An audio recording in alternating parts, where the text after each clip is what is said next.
আজকের ভিডিওতে আমরা আলোচনা করব রাসেলস ভাইপার কতটা ভয়ঙ্কর এবং এর উৎপত্তি স্থল কোন দেশে এবং বাংলাদেশে কিভাবে এই রাসেলস ভাইপার আসলো এবং সর্বশেষ আলোচনা করব রাসূলুল্লাহ সাল্লাল্লাহু আলাইহি ওয়াসাল্লাম আমাদেরকে সাপ বিচ্ছু থেকে বাঁচার কি আমল শিখিয়েছেন। তো চলুন ভিডিও স্টার্ট করা যাক। বাংলাদেশে এখন একটি আতঙ্কের নাম হচ্ছে রাসেলস ভাইপার। এ পর্যন্ত অনেক জেলায় রাসেলস ভাইপার পাওয়া যাওয়ার সংবাদ পাওয়া গেছে এবং এ পর্যন্ত 5 থেকে 6 জন মৃত্যুর খবর নিশ্চিত করা হয়েছে। তো বোঝা যাচ্ছে খুবই ভয়ঙ্কর একটি সাপের নাম হচ্ছে রাসেলস ভাইপার। তো এখন আমরা আলোচনা করব রাসেলস ভাইপারের বাসস্থান ও বিস্তৃতি। চন্দ্রবোরা সাপ ভারত, পাকিস্তান, শ্রীলঙ্কা, বাংলাদেশ ও নেপালে দেখা যায়। এটি ভারতের পশ্চিমবঙ্গের বেশিরভাগ জেলায়, বিশেষ করে নদিয়া, বর্ধমান, উত্তর 24 পরগনা ও বাঁকুড়া জেলার গ্রামাঞ্চলে ভয়ের অন্যতম কারণ।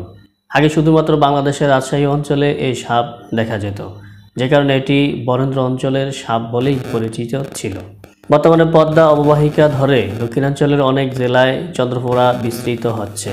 বাংলাদেশের রাজশাহী, রাজবাড়ী, ফরিদপুর, কুষ্টিয়া, মানিকগঞ্জ, চাঁদপুর, হাতিয়া এমনকি ভোলাতেও চন্দ্রবোরা সাপের উপস্থিতি লক্ষ্য করা যাচ্ছে। চন্দ্রবোরা ভারত ও বাংলাদেশের মহাবিপন্ন প্রাণীর তালিকায় রয়েছে। 2015 সালে লাল তালিকা অনুযায়ী চন্দ্রবোরা বাংলাদেশে সংকটাপন্ন প্রাণীর তালিকায় রয়েছে। নদিয়া জেলাসহ পশ্চিমবঙ্গের বিভিন্ন অংশে, এছাড়াও ভারত, পাকিস্তান, নেপাল, ভুটান, শ্রীলঙ্কা, চীনের দক্ষিণাংশ, তাইওয়ান, থাইল্যান্ড, কম্বোডিয়া, বার্মা ও ইন্দোনেশিয়ায় পাওয়া যায়। এ পর্যায়ে আমরা আলোচনা করব এই সাপের কামড় কতটা বিষাক্ত হতে পারে। রাসেলস ভাইপার সাপ বাংলাদেশে চন্দ্রবোরা ও উলুবোরা নামেও পরিচিত।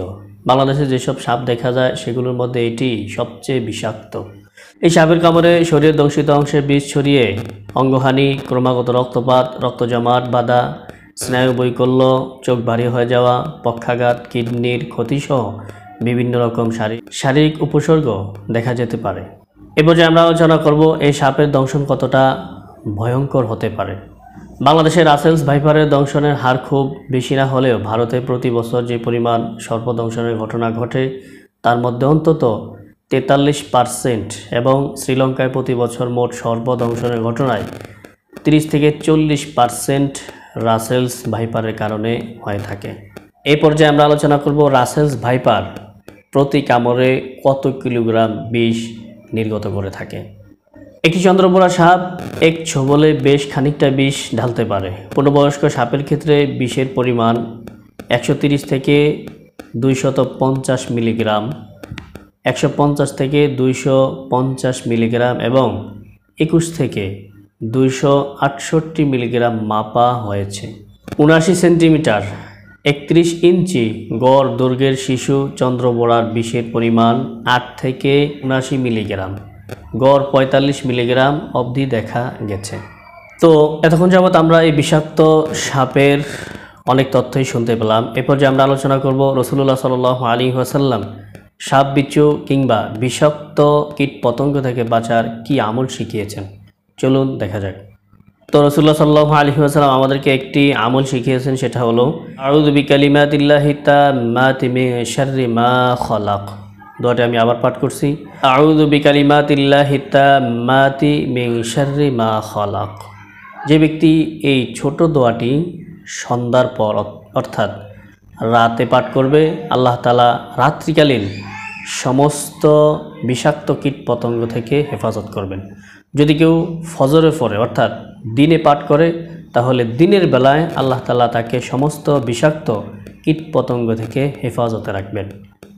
এছাড়াও আরও অনেক আমল রয়ে গেছে, যেমন বিসমিল্লাহিল্লাযী লা ইয়াদুররু মা ইসমিহি শাইউন ফিল আরদি ওয়ালা ফিস সামাই ওয়া হুয়াস সামিউল আলিম। রাত্রিবেলা 3 বার পাঠ করবে, সকালবেলায় 3 বার পাঠ করলে আল্লাহ তাআলা তাকে সমস্ত রকম কীট পতঙ্গের অনিষ্ট থেকে হেফাজতে রাখবেন। আল্লাহ তাআলা সকল মানুষকে এই বিষাক্ত কীট পতঙ্গ থেকে হেফাজতে রাখুন, আমিন।